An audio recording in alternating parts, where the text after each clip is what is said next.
ಇದರ ಜೊತೆಗೆ ವಾಲ್ಮೀಕಿ ಅಭಿವೃದ್ಧಿ ನಿಗಮದ ಹಗರಣಕ್ಕೆ ಸಂಬಂಧಪಟ್ಟಂತೆ ಹೊಸ ವಿವರಗಳು ಬರ್ತಾ ಇದೆ.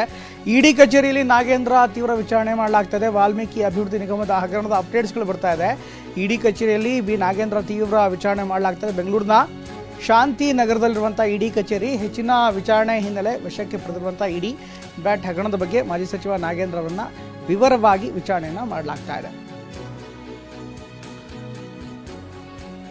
ಹಗರಣದ ಬಗ್ಗೆ ಮಾಜಿ ಸಚಿವ ನಾಗೇಂದ್ರ ಅವರನ್ನು ವಿಚಾರಣೆ ಮಾಡಲಾಗ್ತದೆ. ನಿನ್ನೆ ಅವರನ್ನು ವಶಕ್ಕೆ ಪಡೆದಾದ್ಮೇಲೆ ನಂತರ ಬಂಧನ ಮಾಡಲಾಯಿತು. ಬಂಧನ ಆದಮೇಲೆ ಇವತ್ತು ಬೆಳಗ್ಗೆ ನ್ಯಾಯಾಧೀಶರ ಮುಂದೆ ಹಾಜರುಪಡಿಸಲಾಗಿದೆ. 6 ದಿನಗಳ ಕಾಲ ಅವರನ್ನು ಇಡಿ ಕಸ್ಟಡಿಗೆ ಪಡೆಯಲಾಗಿದೆ. ಇದಕ್ಕೆ ಸಂಬಂಧಪಟ್ಟಂತೆ ವಿವರವಾದಂಥ ಮಾಹಿತಿಗಳು ಕೂಡ ಲಭ್ಯವಾಗ್ತಾ ಇದೆ. ಅಲ್ಲ ಸರ್, ಅದೇ ಯಾಕೆ ಈ ಒಂದು ಪ್ರಕರಣದಲ್ಲಿ ನಿಮ್ಮ ಪಾತ್ರ ಇಲ್ಲ ಅಂತ ಹೇಳಿದ್ರಿ? ಯಾಕೆ ನಿಮ್ಮನ್ನ ಸರ್ ನಿಮ್ಮ ಅಧಿಕಾರಿಗಳನ್ನ ಮಾಡಿರ್ಬೋದು ಅಂತ ಅನ್ಸತ್ತ? ನಿಮಗೆ ಅರಿವಿಲ್ದೆ ಸರ್? ನಿಮಗೆ ಅರಿವಿಲ್ದೆ ನಿಮ್ ಪಾತ್ರ ಇಲ್ಲ ಅಂತ ಹೇಳಿದ್ರೆ ಮತ್ತೆ ಯಾಕೆ ನಿಮ್ಮನ್ನ ಕರ್ಕೊಂಡ್ ಬಂದಿದ್ದಾರೆ ಸರ್? ನಿಮ್ಮ ಅರಿವಿಲ್ದೆ ನಿಮ್ಮ ಅಧಿಕಾರಿಗಳನ್ನ ಮಾಡಿದಾರ ಅನ್ಸತ್ತ ಸರ್? ಹಾಗಂದ್ರೆ ಸರ್ ಇಡಿ ಅಧಿಕಾರಿಗೆ ಹಾಕಿಕೊಂಡು ಏನ್ ಸರ್?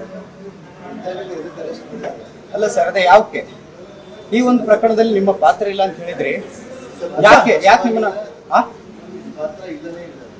ಸರ್ ನಿಮ್ಮ ಅಧಿಕಾರಿಗಳನ್ನ ಮಾಡಿರ್ಬೋದು ಅಂತ ಅನ್ಸತ್ತ?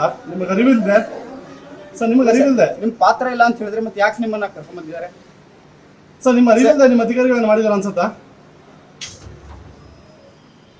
ರೈಟ್. ಇದರ ಜೊತೆಗೆ ಇನ್ನಷ್ಟು ವಿವರ ಕೂಡ ಬರ್ತಾ ಇದೆ. ನಾಗೇಂದ್ರ ಬಂಧನ ಬದಲೇ ಶಾಸಕ ದದ್ದಲ್ ನಾಪತ್ತೆ ಆಗಿದ್ದಾರಾ ಈ ಒಂದು ಪ್ರಶ್ನೆ ಎದುರಾಗ್ತದೆ. ಯಾಕೆಂದರೆ ಈಗ ದದ್ದಲ್ ನಿನ್ನೆ ತಾನೇ ಇಡಿ ಕಣ್ತಪ್ಪಿಸಿ SIT ತನಿಖೆಗೆ ಹೋಗಿದ್ರು. ಅಜ್ಞಾತ ಸ್ಥಳಕ್ಕೆ ಶಾಸಕ ದದ್ದಲ್ ತೆರಳರ ಬಗ್ಗೆ ಮಾಹಿತಿ ಲಭ್ಯವಾಗ್ತಾ ಇದೆ. SIT ಕಚೇರಿ ನಿನ್ನೆ ತೆರಳಿ ನನ್ನನ್ನು ಬಂಧನ ಮಾಡಿ ಅಂತ ಅವ್ರಿಗೆ ಹೋಗಿರೋದ್ರಂತೆ.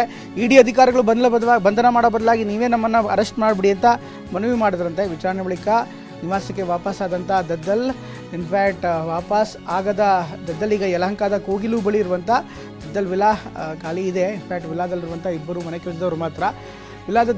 ವಿಲಾದಲ್ಲಿ ದದ್ದಲ್ ಮನೆಯ ಯಾವ ಸದಸ್ಯರೂ ಕೂಡ ಇಲ್ಲ.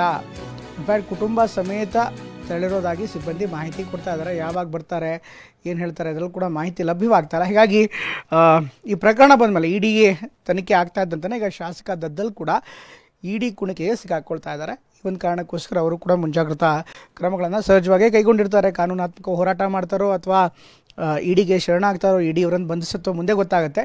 ದದ್ದಲ್ ಅವರಿಗೂ ಕೂಡ ಈಗ ಸಂಕಷ್ಟ ಎದುರಾಗ್ತಾ ಇದೆ.